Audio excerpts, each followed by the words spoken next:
வணக்கம். Doctor Jennifer டைனா, இயற்கை மற்றும் யோகா மருத்துவர். சாப்பிட்டதுக்கு அப்புறம் எனக்கு ஸ்வீட்ஸ் சாப்பிடணும் அப்படிங்கிற எண்ணம் நிறைய பேருக்கு வருது. ஒரு பேஷண்ட் என்கிட்ட டைரெக்டாக கன்சல்டிங் வரும்போது கேட்டிருந்த கேள்வி இது. ஏன் டாக்டர், எனக்கு எப்போ பார்த்தாலும் சாப்பிட்டதுக்கு அப்புறம் ஏதாவது ஒரு ஸ்வீட் சாப்பிடணும் அல்லது ஒரு ஐஸ்கிரீம் சாப்பிடணும், ஏதாவது ஒரு டெசர்ட் சாப்பிடணும் அப்படிங்கிற எண்ணம் வருது, இது சரியா தவறா அப்படின்னு சொல்லி கேட்டிருந்தாங்க. ஸோ இந்த கேள்விக்கான பதில் அவங்களுக்கு நான் சொல்லிட்டேன் ஏற்கனவே. பட் உங்களுக்கு சொல்லணும் அப்படிங்கிற ஒரு ஆசையில் இந்த வீடியோவை நான் எடுத்தேன். என்ன அப்படின்னா, சாப்பிட்டதுக்கு அப்புறம் பெரும்பாலானவர்களுக்கு ஏதாவது ஒரு ஸ்வீட் சாப்பிட்டா மட்டும்தான் கம்ப்ளீட் ஆகிற மாதிரி ஃபீல் இருக்குது. ஒரு சிலருக்கு பிரேக்ஃபாஸ்ட் சாப்பிடும்போது, டின்னர் சாப்பிடும்போது ஒரு டீ ஆர் காஃபி அந்த இனிப்பாக சாப்பிடும்போது தான் கம்ப்ளீட்டட் அப்படின்ற ஒரு ஃபீல் வருது.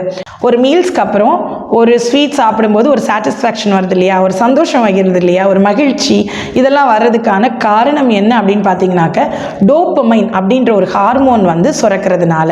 இந்த டோபமைன் எப்போ சுரக்கும் அப்படின்னு பார்த்தீங்கன்னா, எப்போ அவங்களுடைய உடலில் சுகர் கண்டென்ட் அதிகமாக இருக்குதோ அப்போ சுரக்கும். அல்லது நீங்கள் ஒரு சுகர் சாப்பிடும்போது அந்த டோபமைன்கிற ஒரு ஹார்மோன் சுரக்கும். டோபமைன்கிறது ஒரு ஹாப்பி ஹார்மோன். இந்த ஹார்மோன் எப்போல்லாம் சுரக்குதோ அப்போல்லாம் நாம் ஒரு ப்ளஷரபிள் மூமெண்ட்டுக்குள்ளே போயிட்டுருப்போம், மகிழ்ச்சியாக இருப்போம், சந்தோஷமாக இருக்கும், ஒரு டென்ஷன் இல்லாமல் இருப்போம். ஸோ அந்த டைமில் எல்லாம் இந்த டோபமைன் உங்களுக்கு செக்ரேட் ஆகும். டோபமைன் ஒருத்தருடைய பிரெயினில் செக்ரேட் ஆகும்போது அவங்களுடைய மனமும் உடலும் சேர்ந்து மகிழ்ச்சி அடையும். இது மட்டும் இல்லாமல் ஒரு கல்ச்சுரல் ஹேபிட்டும் இந்தியன்ஸ்க்கு இருக்குது.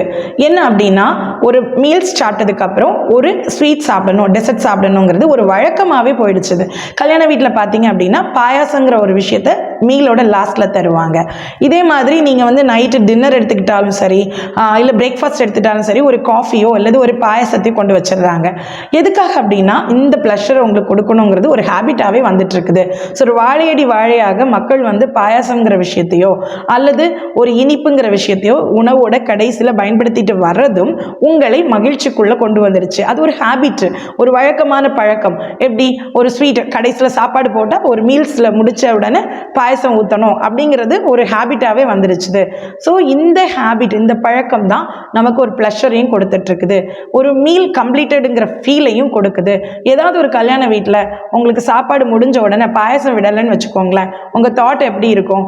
ஐயோ, பாயசமே கொடுக்கல பாருங்க, இனிப்பே இல்லை பாருங்க, எப்படி சாப்பிட்றது, எப்போ ஒரு சாப்பிட்ட ஃபீலிங்கே இல்லை, இப்படி நிறைய ஒரு வார்த்தைகள் நம்ம மனதிலேருந்து வந்துடும். ஸோ இந்த கேள்விகளுக்கான பதிலை தான் அவங்க பாயசங்கிற ஒரு விஷயத்தை வச்சு கொடுத்துருக்காங்க. ஸோ இந்த ஒரு டெசர்ட் அப்படின்ற விஷயத்த ஃபாரின் கலாச்சாரத்தில் பார்க்கலாம். இன்றைக்கி இருக்கக்கூடிய நம்மளுடைய நாட்டிலேயே அந்த கலாச்சாரம் வந்துடுச்சு. ஒரு மீல் அவங்க சாப்பிட்டதுக்கப்புறம் ஒரு ஸ்வீட் இருக்கும், அது ரசகுல்லா, இதெல்லாம் நார்த் இந்தியன் ஸ்வீட்ஸில் இருக்குது. ஓகேங்களா, ஒரு ரசகுல்லா இல்லது குலாப் ஜாமுன் இந்த மாதிரி வர ஸ்வீட்ஸ் வைக்கிறாங்க. இல்லை அப்படின்னா அவங்க ஒரு ஏதாவது ஒரு டெசர்ட்ஸ் கேக்ஸு, டெசர்ட்ஸு இதெல்லாம் ஃபாரின் கலாச்சாரத்துலேயும் உண்ணக்கூடிய ஒரு கலாச்சாரம் இருக்கிறது. ஸோ இந்த கலாச்சாரங்கள் நம்மளுடைய டோபமைன் செக்ரேஷனை ஜாஸ்தி பண்ணிட்டு இருக்குது. அதனால ஏற்படக்கூடிய நன்மைகள் என்னென்ன அப்படிங்கிறத பார்க்கலாம். சைக்காலஜிக்கலாக ஒரு சாட்டிஸ்ஃபேக்ஷன், ஒரு கம்ப்ளீஷன் ஃபீலை கொடுக்கக்கூடியது இந்த டெசர்ட் தான் அல்லது இனிப்புகள் தான். நிறைய மக்களுக்கு சிம்பிளி ஸ்பீக்கிங் அவங்க இனிப்பை என்ஜாய் பண்ணுவாங்க. ஒரு ஃபுட்டு எடுத்தாலும் சரி எடுக்காட்டியும் சரி இனிப்பாக ஏதாவது சாப்பிட்டாலே சாட்டிஸ்ஃபைடு, ரிலாக்ஸ்டுன்னு நினைப்பாங்க. ஸோ அவங்களுக்கு இந்த உணவுகள் ரொம்ப ஹெல்ப்ஃபுல்லாக இருக்கும். ஸோ அவங்க டேஸ்ட்டுக்கு ப்ரிஃபரன்ஸ் கொடுக்கறதுனால அவங்களுக்கு இனிப்பு உணவுகள் சாட்டிஸ்ஃபேக்ஷனை கொடுக்கறது. ஸோ நாவிற்கு இனிப்பு சுவை கொடுக்கும் பொழுது மனதளவிலையும் அவங்க ரிலாக்ஸ் ஆகிடுறாங்க. டோபமைன் செக்ரேட் ஆகும்போது பிரெயினோட ரிவார்ட் சிஸ்டம்னே சொல்லலாம். அந்த அளவுக்கு டோபமைன் வந்தோடனே ஒரு ஹாப்பியஸ்ட் ஹார்மோன் நம்ம உடம்புக்குள்ளே வந்ததுனால ஒரு ப்ளஷர் கிடச்சிடும். ஸோ இந்த ப்ளஷருக்காகவே நிறைய பேர் ஸ்வீட் சாப்பிட்றாங்க. ஏற்கனவே சொன்ன மாதிரி கலாச்சாரத்தின் அடிப்படையில் ஒரு சாப்பாடு சாப்பிட்டா பாயசம் வேணும், அல்ல குலாப் ஜாமுன் ஐஸ்கிரீம் வேணும், பிரியாணி சாப்பிட்டா ஐஸ்கிரீம் சாப்பிட்டா தான் ரிலாக்ஸ்டு அப்படிங்கிற ஒரு கலாச்சாரம் நமக்குள்ளே வந்துட்டு இருக்குது. இந்த கலாச்சார உணர்வுகளும் அது நமக்கு ஒரு சாட்டிஸ்ஃபேக்ஷனை, மகிழ்ச்சியை கொடுக்கிறது. அதனாலையும் நிறைய பேர் ஸ்வீட்ஸ் எடுத்துக்கிறாங்க. இதே நேரத்தில் நிறைய நெகட்டிவ்ஸ் இருக்குது. என்ன அப்படின்னு பார்த்தீங்கன்னா, பிளட் சுகர் லெவல் ரொம்ப ஜாஸ்தியாகிடுது, ஸ்பைக் ஆகுது. ஸோ இந்த ஸ்பைக்ஸை நாம் கணக்கிடும் பொழுது ஒரு சுகர் பேஷண்ட்டாக இருக்கும் பட்சத்தில் ரொம்ப அதிகமாக பிளட் சுகர் அவங்களுக்கு ஏறுது. இதுவே ப்ரீ டயபெட்டிக்காக இருந்தால் கூட, டயபெட்டிக் வந்துடும் அப்படின்னு நினைக்கக்கூடியவங்களா இருக்கலாம், இல்லை அம்மா அப்பாவுக்கு டயபெட்டிக் இருக்கக்கூடியவங்களா இருக்கலாம், இவங்களுக்கும் சுகர் சீக்கிரமே பாதிக்கக்கூடிய நிலையை இந்த சுகர்ஸ் எப்போவுமே எடுத்துக்கிறது ஒரு கிரியேட் பண்ணக்கூடிய ஒரு பொருளாக இருக்கிறது. ஸோ நீங்கள் டயபெட்டிஸ் உள்ளவங்களாக இருந்தாலோ அல்லது உங்களுக்கு ப்ரீ டயபெட்டிக் பீரியடில் டயபெட்டிக் வந்துடும் அப்படின்னு நினைக்கக்கூடிய கண்டிஷனில் இருந்தீங்கனாலோ தயவு செய்து எப்போவுமே ஸ்வீட்ஸ் எடுக்கிறத அவாய்ட் பண்ணுங்கள். எக்ஸஸாக வெயிட் கெயின் ஆக ஆரம்பிச்சிடும். இந்த வெயிட் கெயின் வந்து எப்படின்னா, இந்த சுகர் அதிகமாக எடுக்க எடுக்க வெயிட் கெயின் வந்து இருந்துகிட்டே இருக்கும். அதனால் உடல் பருமன் அதிகரிச்சுட்டே இருக்கும். ஏன் அப்படின்னா எக்ஸஸ் கலோரிஸ் இந்த சுகர் மூலமாக கிடைக்குது. நிறைய கலோரிகள் வந்து உங்களுடைய உடல் எடையை கூட்டிக்கிட்டே இருக்கும். டென்டல் இஷ்யூஸ் நிறைய வரும். நிறைய பேர் ஸ்வீட் சாப்பிட்டுட்டு அப்படியே வாய் கூட கொப்பளிக்காமல் போயிடுவாங்க, இல்லது ப்ராப்பராக கொப்பளிக்க மாட்டாங்க. ஸோ டென்டல் இஷ்யூஸ் வந்துட்டே இருக்கும். டூத் வந்து டீகே ஆகிறதுக்கு வாய்ப்பு அதிகம். அதுலேயும் குறிப்பாக இரவு நேரத்தில் 5 மணிக்கு மேலே சுகர் சாப்பிடக்கூடியவங்களுக்கு அந்த சுகர் பார்ட்டிகிள்ஸ் வந்து பல்லுக்கு இடையிலெல்லாம் இருக்கும்போது ப்ராப்பராக ப்ரஷ் பண்ணாமல் அது வெளியில் போகாது. ஈவன் சொல்ல போனால் நிறைய இடங்களில் ப்ரஷ் பண்ணால் கூட போகாது. ஸோ அந்த மாதிரியான அந்த ஃபுட் பார்ட்டிகிள்ஸ் அல்லது சுகர் பார்ட்டிகிள்ஸ் வாய்க்குள்ளே சுற்றிட்டு இருக்கும்போது அது டூத் டிகேக்கு காரணமாக இருக்கிறது. இல்லை நீங்கள் ஒரு காஃபி குடிச்சிங்க நைட்டு ஆஃப்டர் டின்னர் அப்படின்னா கூட அந்த காஃபியில் உள்ள கெஃபினோ அல்லது அந்த சுகர் கண்டென்ட்டோ உங்களோட பற்களை நாசம் பாக்கிட்டே இருக்கும், அரிச்சிட்டே இருக்கும். ஸோ இது டூத் ப்ராப்ளத்தை கிரியேட் பண்ணிடுது. இந்த ஸ்வீட் கிரேவிங் வந்து எப்படி கண்ட்ரோல் பண்ணலாம் அப்படிங்கிறத அடுத்து பார்க்கலாம். ஸோ பெரும்பாலும் எல்லாருக்கும் ஸ்வீட் சாப்பிடணுங்கிற ஆசை இருக்கிறதுனால கொஞ்சம் ஃப்ரூட்ஸ் எடுத்து யோகட் அப்படின்னு சொல்லக்கூடிய அந்த தயிர் கூட மிக்ஸ் பண்ணி சாப்பிடும் பொழுது அந்த ஃபீல் வந்து கம்மியாகிடுது. அல்லது மோர் சாப்பிட்டு முடிக்கும் போது அந்த ஃபீல் கம்மியாகிடுது. ஸோ உங்களுடைய உணவுகளில் மோரை அதிகமாக சேர்த்துக்கொள்ளுங்க. இல்லது தயிர் கலந்து தயிர் சாதம் சாப்பிடலாம், மோர் சாதம் சாப்பிடலாம். இல்லை அப்படின்னா கொஞ்சம் ஃப்ரூட்ஸ் எடுத்து கொஞ்சம் அந்த தயிரோட மிக்ஸ் பண்ணி கொஞ்சமாக சாப்பிட்டுக்கலாம். ஃப்ரூட்ஸ் எப்போவுமே காய்கறிகளோ பழங்களோ நீங்கள் சாப்பாட்டுக்கு முன்னாடி எடுக்கிறது தான் நல்லது. ஏன் அப்படின்னா நீங்கள் சாப்பிடக்கூடிய உணவுகள் டைஜஷன் வந்து லேட் ஆகும். ஆனால் ஃப்ரூட்ஸோட டைஜஷன் ஃபாஸ்ட்டாக இருக்கும். ஸோ நீங்கள் கடைசியாக அதை சாப்பிட்டீங்க அப்படின்னா டைஜஷன் ட்ரபிளில் ஏற்படுத்திடும். அதனால இந்த இடத்துல கொஞ்சமாக ஃப்ரூட்ஸ் ஒரு டேஸ்ட்டுக்காக ஒரு 2 பீஸ் எடுத்து சாப்பிட்டுக்கலாம், ரொம்ப நல்லது. சுகர் சாப்பிட்றதுக்கு பதிலாக அல்லது உங்களுடைய இனிப்பு சாப்பிட்றதுக்கு பதிலாக அல்லது ஒரு ஸ்வீட் சாப்பிட்றதுக்கு பதிலாக இந்த ஃப்ரூட்ஸை நீங்கள் யோகர்ட்டோட மிக்ஸ் பண்ணி சாப்பிட்டுக்கலாம். அதே மாதிரி உங்களுடைய ஃபைபர் கண்டென்ட்டுக்கு ப்ரையாரிட்டைஸ் கொடுங்க.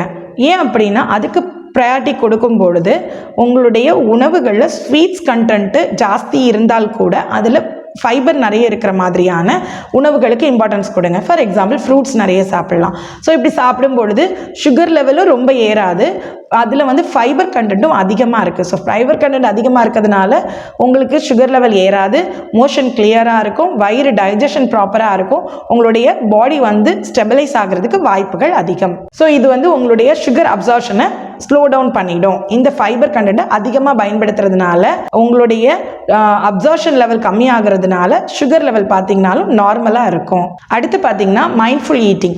மைண்ட்ஃபுல் ஈட்டிங்னா நீங்கள் கசப்பு சாப்பிட்டா கூட என்ஜாய் பண்ணி சாப்பிடணும், இனிப்பு சாப்பிட்டாலும் என்ஜாய் பண்ணி சாப்பிடணும். ஸோ நீங்கள் உங்களுடைய உணவுகளை என்ஜாய் பண்ணி பாசிட்டிவான திங்கிங்கோட இந்த உணவு நல்ல உணவுங்கிற தாட்டோட மென்று கூழாக்கி முழுங்கும் பொழுது உங்களுக்கு அந்த உணவு ஆரோக்கியமான உணவாக இருக்கிறது. ஸோ நீங்கள் முடிந்த மட்டும் இது ஒரு ஹேபிட் தான் அப்படிங்கிற ஒரு உணர்வோட ஸ்வீட் சாப்பிட்றத அவாய்ட் பண்ணிவிடுங்க. ஸோ மைண்ட்ஃபுல்னஸ் ஈட்டிங் வரும்பொழுது ஆட்டோமேட்டிக்கலி உங்களுக்கு வந்து ஐயோ இது வந்து நல்ல உணவு இல்லை அப்படிங்கிற ஒரு தாட் வந்துருச்சுனாலே நீங்கள் ஸ்வீட்ஸு டெசர்ட்ஸை வந்து கம்மி பண்ண ஆரம்பிச்சிடுவீங்க. மைண்ட்ஃபுல்னஸ் அல்லது மைண்ட்ஃபுல் ஈட்டிங் அதுக்கு வந்து இம்பார்ட்டன்ஸ் கொடுங்க. அடுத்து நீங்கள் பேலன்ஸ்டு மீல்ஸுக்கு இம்பார்ட்டன்ஸ் கொடுங்க. Balance மீல்ஸ்னால் protein, carbohydrates, ஃபேட்ஸு, vitamins, minerals எல்லாமே இருக்கிற மாதிரி அந்த உணவுக்கு இம்பார்ட்டன்ஸ் கொடுக்கும் பொழுது உங்களுடைய இந்த கிரேவிங்ஸ் வந்து கம்மியாக ஆரம்பிச்சிடும். அதில் ஃப்ரூட்ஸ் இருக்கும், அதில் ஸ்வீட்ஸ் இருக்கக்கூடியது உங்கள் உடலுக்கு தேவையானதாக இருக்கும், நாட்டு சக்கரை இருக்கும், அது உங்களுக்கு தேவையானதாக இருக்கும் ஸ்வீட்டுக்கு பதிலாக. ஸோ இந்த மாதிரியான உணவுகளை ஸ்வீட்டுக்கு பதிலாக பயன்படுத்திக்கோங்க.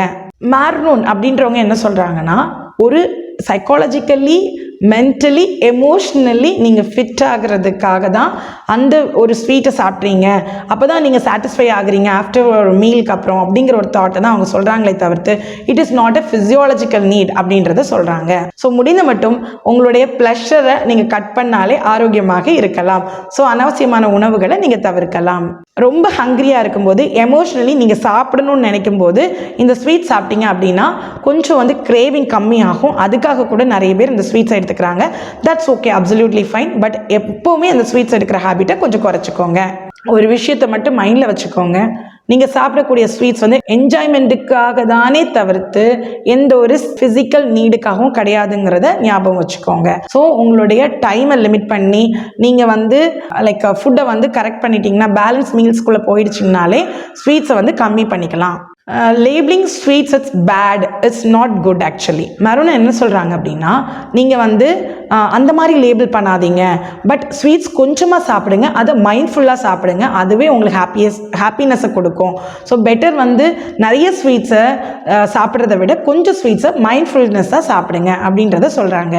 ஸோ இன்னொரு விஷயமும் இருக்குது, கெர்லின் அப்படின்ற ஒரு ஹார்மோன் இருக்குது. இந்த ஹார்மோன் தான் ஹங்கர் ஹார்மோன்னு சொல்லுவோம். இதுதான் டிசைட் பண்ணும் நீங்கள் ஸ்வீட்ஸ் நிறைய சாப்பிடணுமா வேண்டாமாங்கிறது. ஸோ உங்களுக்கு சாட்டிஸ்ஃபைடாக மைண்ட்ஃபுல்னஸாக நீங்கள் சாப்பிட்டு முடிச்சிட்டிங்க அப்படின்னா கெர்லின் ஹார்மோன் வந்து கம்மியாக சுரக்கும். ஸோ இமீடியட்டாக நீங்கள் வந்து என்ன செஞ்சிடலாம், போதும் அப்படின்ற ஃபீலுக்குள்ளே போய் நீங்கள் வந்து ஸ்வீட் எடுக்காமலே ஸ்டாப் பண்ணிக்கலாம். இன்கேஸ் எனக்கு பத்தலை அப்படிங்கிற ஒரு ஃபீலோடவே சாப்பிட்றீங்க அப்படின்னா நிறைய சாப்பிடுவீங்க, ஸ்வீட்ஸும் நிறைய சாப்பிட வேண்டியது இருக்கும். ஸோ எப்போவுமே சொல்லக்கூடிய ஒரு விஷயம், eat mindfully and have more amount of balanced diet. இதுதான் உங்களுடைய ஃபியூச்சரிஸ்டிக்காக உங்களோட பாடியை வந்து ஹெல்த்தியாக வச்சுக்கும். ஸோ முடிந்த மட்டும் இதை ஃபாலோ பண்ணுங்கள். உங்கள் ஃப்ரெண்ட்ஸ் அண்ட் ஃபேமிலி யார் யார் ஸ்வீட் அடிக்ஸோ அவங்களுக்கெல்லாம் இந்த வீடியோவை மறக்காமல் ஷேர் பண்ணுங்கள். அண்ட் உங்களோட பாசிட்டிவான கமெண்ட்ஸை எங்களுக்கு கொடுங்க. ஏதாவது டாபிக்ஸில் வீடியோஸ் வேணுனாலும் எங்களுக்கு கமெண்ட்ஸ் கொடுங்க. நன்றி, வணக்கம். இந்த வீடியோ பிடிச்சிருந்தா ஒரு லைக் பண்ணுங்க. வீடியோ பற்றின கருத்துக்களை கமெண்ட் பாக்ஸில் சொல்லுங்க. மாஸ்டர் மனோ சேனலை சப்ஸ்கிரைப் பண்ணாதவங்க சப்ஸ்கிரைப் பண்ணிக்கோங்க. Stay healthy, stay happy. Thank you for வாட்சிங்.